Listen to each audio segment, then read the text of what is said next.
अब्दुल वाहिद आरिसर साहब, जान तमाशी साहब, अरबाब नूराना साहब, जान सुलेमान समू साहब, बागाजी खान समू साहब, हाजी मोहम्मद सिद्दीक समू साहब,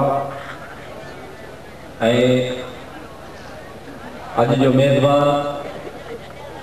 बा सलीम सिंधी साहब, साईं अशरफ मोहम्मद अशरफ समू साहब, स्टेज पे काबिल एहतराम अदीब दोस्तों, पिंडाल में वेठल समाज बिरादरी जा दोस्तों, बुजुर्गों, पंगरियो शहर साईं नूर मोहम्मद नूर जा दोस्तों, साथियों, शागिर्दों, माइटो, अस्सलाम वालेकुम। जिए सिंध, जिए घरी भगवान। जिए अज जो ही प्रोग्राम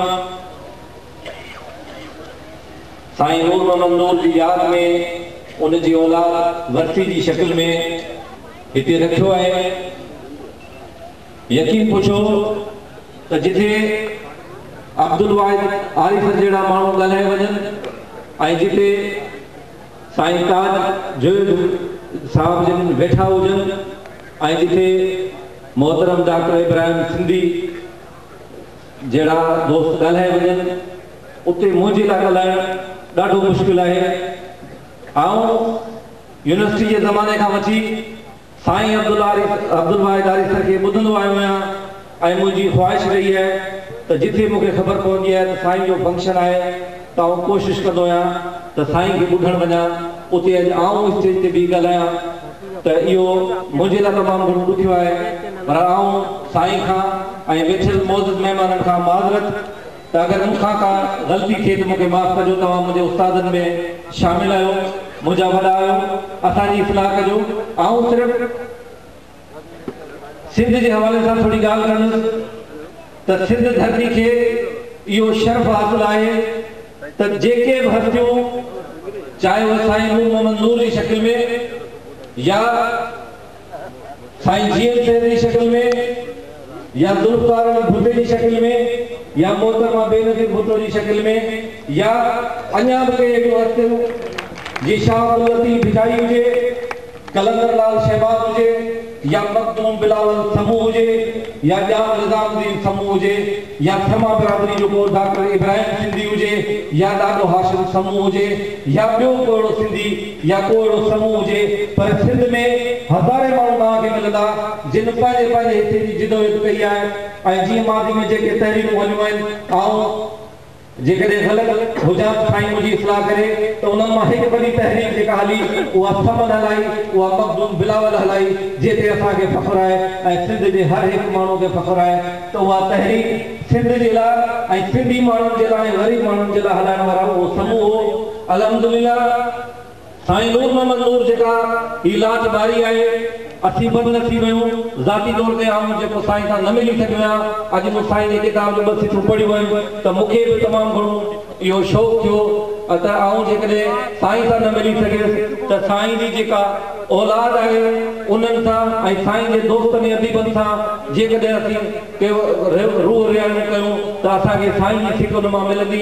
जेकॾहिं असां साईं जी किताब खे पढ़ी उन साईं जी राह ते हलंदासीं त इंशाअल्लाह त जीअं ख़ुदि साहिब जेको चई हो त असांजा माण्हू जेके असांजा हक़ खाई आहिनि त हक़ जिन बि खाधा आहिनि, अगरि ही आवाम जीअं अशरफ साहिब चयो त हीउ हेॾो सारो पिंडाल आहे, उन्हनि खे शिकायत हिकिड़े माण्हू खां आहे, हज़ारे माण्हुनि खे शिकायत हिकिड़े माण्हू खां आहे। त इहो अशरफ साहिब जज़्बाती अंदाज़ में तव्हांखे सम्झायो ऐं तव्हांजी तारीफ़ ॿुधायो त तव्हां सम्झी बि विया आहियो। उन ते वधीक कोन थो ॻाल्हायां, सिर्फ़ु इहो थो चवां त चवंदा आहिनि त ॿार रोअंदो आहे त माउ हुनखे थधि ठाराईंदी आहे। त जेकॾहिं असां इहे रड़ियूं कंदासीं त असांजा हक़ माण्हू खाई विया त उहो रोअंदा रहंदासीं। हाणे असांखे फ़ैसिलो करणो आहे त असां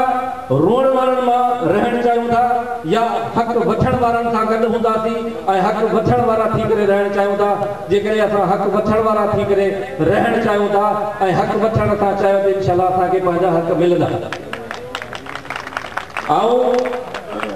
पंद्रहों शहर ऐं हिते आयल सभिनी बिरादरियुनि जो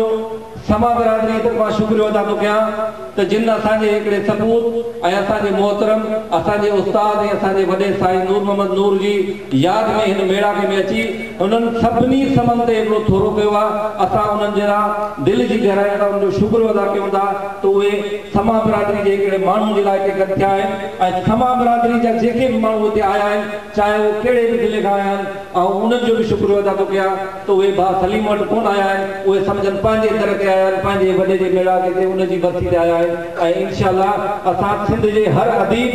ऐं हर समय जे लाइ ईअं ई गॾु थियण जे लाइ तयारु आहियूं। सिर्फ़ु असांखे केरु सॾु करण वारो हूंदो इंशाअल्लाह असीं अॻियां हूंदासीं ऐं असां हर ॻाइल हर लेखक ऐं हर अदीब जे चाहे वो सिंध जे लाइ किथे बि रहे थो, सिंध जे लाइ जंहिं लिखियो आहे, सिंध लाइ जंहिं जदोजहद कई आहे, असांजो उनखे सलाम आहे। असीं इंशाअल्लाह मरण घड़ी ताईं उन माण्हू जी इज़त कंदासीं ऐं उन जे लाइ पंहिंजी जान बि ॾींदासीं। दोस्तो जीअं त तमामु घणा हिते अदीब बि वेठा आहिनि, फनकार बि वेठा आहिनि। ऐं हिकु दफ़ो ॿीहर भाउ सलीम जो ऐं उन हिते जेका हिननि जी संगत आहे, जेका प्रेस क्लब वारा दोस्त आहिनि या जेके ॿिया अदीब आहिनि उन्हनि सभिनी जो ऐं समा बिरादरी तरफ़ां पंहिंजी एसोसिएशन जे तरफ़ां ऐं जाम सिंध दादा हाजी मोहम्मद हाशिम जे तरफ़ां शुक्रियो अदा थो करियां जिन असांखे हिते घुरायो ऐं समा बिरादरी हिते अची करे समा बिरादरी पंहिंजी ॿधी जो सबूत ॾिनो। तव्हांजी वॾी महिरबानी, इंशाअल्लाह ज़िंदगी रही त वरी मुलाक़ातूं थींदियूं। महिरबानी, ख़ुदा हाफ़िज़, सलाम वालेकुम।